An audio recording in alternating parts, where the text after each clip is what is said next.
Welcome to This Explainer. We're leaving the comforting light behind today and stepping straight into the shadows of a grim, dark fable known as the Cosmic Creed. If you're into nihilism and literary deconstruction, you are absolutely going to love this. We're breaking down a deeply cynical text today, The Architect of High Time and the Final Spill. So channel your inner cynic, because we aren't looking at the universe as some grand stage of human triumph. Oh no. It's a tragic comic pantomime. We'll be adopting the perspective of a narrator known as the Wit to really unpack the heavy Nietzschean philosophy going on here.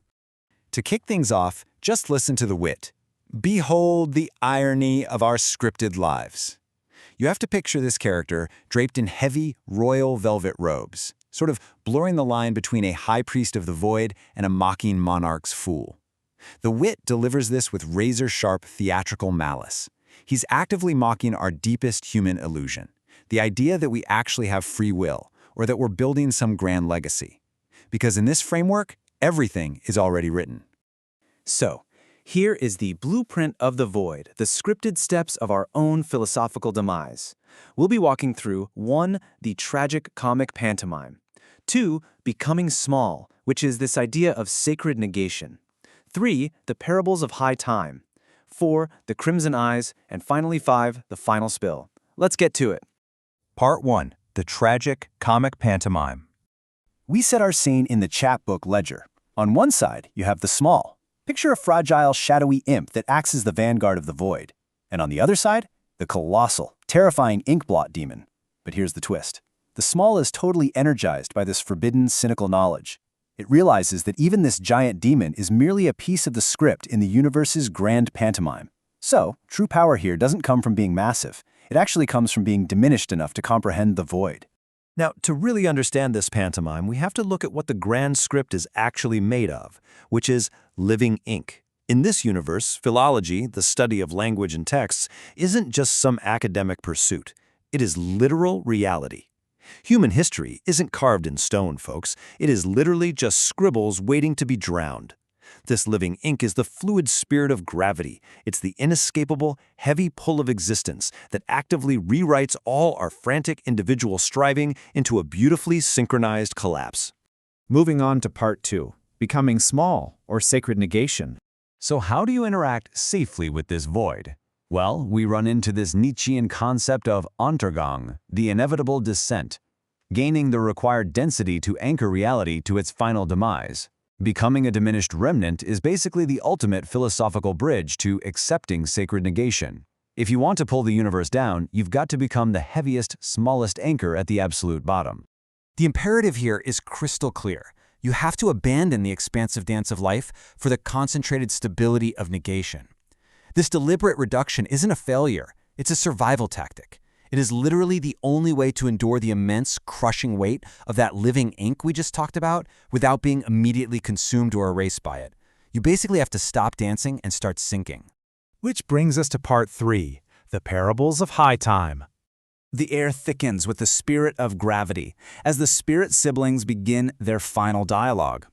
And they chart this dramatic narrative arc of demise through 5 parables. First, the architect abandons the dance for density. Then, brilliant wit is rewritten by living ink in the threefold madness. Human striving is completely erased by total silence in the agonizing footprint. You have to become small to survive the void in the crimson eyes. And finally, high time reveals the final spill written right there in the margins. Let's actually deconstruct 2 of these a bit more.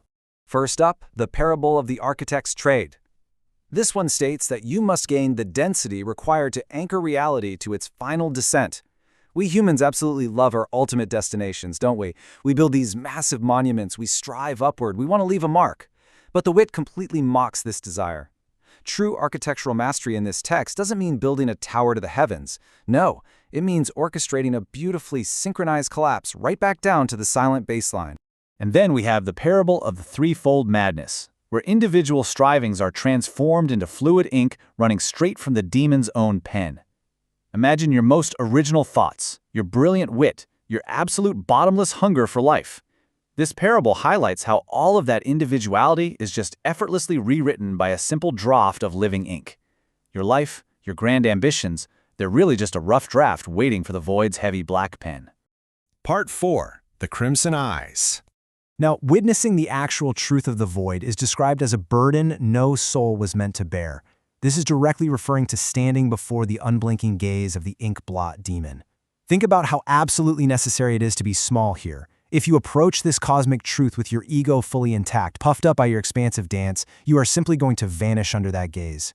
You must be entirely diminished just to survive staring into those crimson eyes. Gaining this cynical knowledge is what transitions the self from being a separate individual entity into becoming the very ink of the void itself.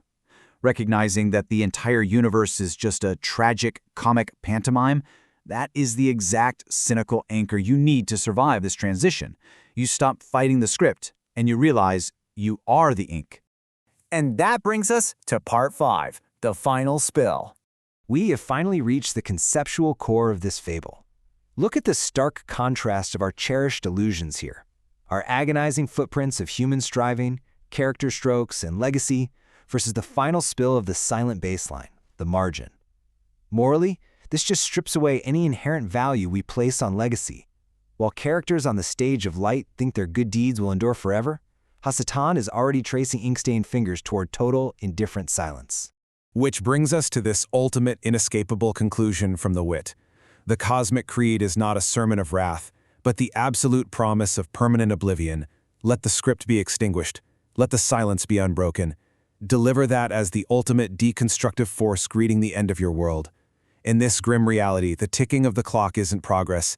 It's literally just the sound of the void's teeth approaching the edge of the page. So, I'll leave you with this final, provocative thought to wrap up our explainer today. Now that you know you are merely fluid ink, waiting to be spilled, will you continue your frantic, amusing choreography on the stage of light, or will you embrace the sacred, silent black? It is a genuinely haunting question that completely deconstructs our sense of purpose, leaving you to grapple with your own insignificance in the face of the final spill. Think about that the next time you try to leave a legacy. Thanks for exploring the shadows with me today. Keep questioning the script.